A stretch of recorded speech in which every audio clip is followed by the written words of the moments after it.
Hello and welcome. Let's talk about LABUBU dolls so that you can make an informed decision before buying into the hype marketing of LABUBU dolls. So, why does it feel like everyone has it, everyone owns it, and it's everywhere? Welcome to hype marketing. So, they're making it out to be like it's limited edition and feeding into the FOMO and collectors' hype. You would feel that if you collect this item right now, later down the line, you can resell it and get good money for it. But that's not going to happen because it's a trendy object, and as the trend fades, so will the value of your Labubu doll. The other reason is how unique it looks. So it's not your regular adorable, cuddly child's toy, it looks like a little monster.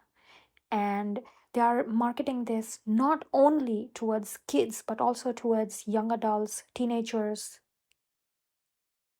because of how unique it looks. And then the third and the last reason is social media, which is also the biggest reason because these social media influencers are creating content around the Labubu dolls. So that generates a lot of views and that feeds the algorithm of social media. And then it's showcasing to us where we feel that everyone has it and we also need to have it. But in reality, it's not true. It's just as hype marketing around it. Okay. So it's overpriced. It is just a plastic or a vinyl doll, and it's most likely going to collect dust in some time. So hold out, skip the trend, don't buy it until you are 100% sure that it's going to bring you some form of value, whether it is money, happiness, something. If it adds something into your life, only then go ahead and buy this. Otherwise, hold out and skip the trend. Now, if you're wondering who created it, it was a Hong Kong based illustrator, Kai Sung Lung, who originally wanted Labubu as a character in his dark fairy tale universe. So it was this mischievous, odd looking little goblin, okay, in his fairy tale.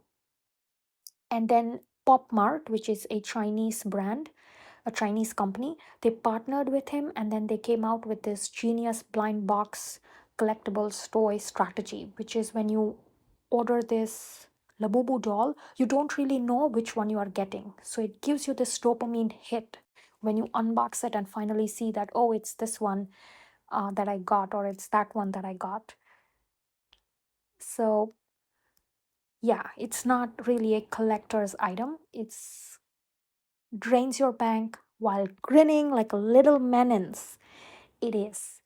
And it's just emotional or hype marketing at this point, okay? Because they're trying to make it look like it's so amazing, but it's really not. So unless you really want it, don't go for it, don't buy it. Because do you guys remember the Stanley Cup? This Stanley Cup was marketed as being this phenomenal new way of drinking water, and they were marketing it like it is so revolutionary that you will want to drink more water, and in turn it's going to give you this health benefit. But then they later found out that the body of Stanley Cup contains lead. So it's just the outerwear, okay? They use the sealing component of these tumblers, they use lead in it. So it's just the outside, it's not really inside, but however, they did use lead. And then people find out that, oh, it has lead, and probably if the tumbler is damaged over time, which it will get damaged, but if that tumbler gets damaged, then there is a chance of lead being exposed into your water. So then everybody stopped buying Stanley Cup, and now nobody wants a Stanley Cup. So it's really just a trend. And once the trend fades, you are probably going to lose your money. Okay? So unless you are like some people who like losing in style, then don't lose your money on this thing. And by the way, I just want to make it clear that Stanley Cup does not contain lead, okay? They just have lead in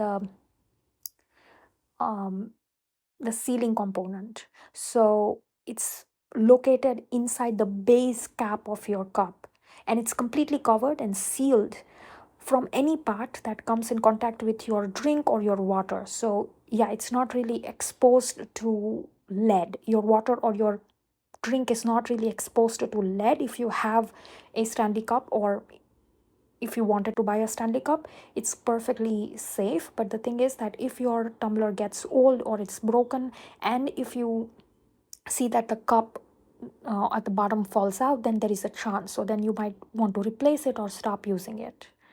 However, the point is that be careful before buying into these trends, and take a step back, take a moment, ponder whether you really need it or not, and only then buy it. Thank you for watching, and I hope you got some value from this video. Take care.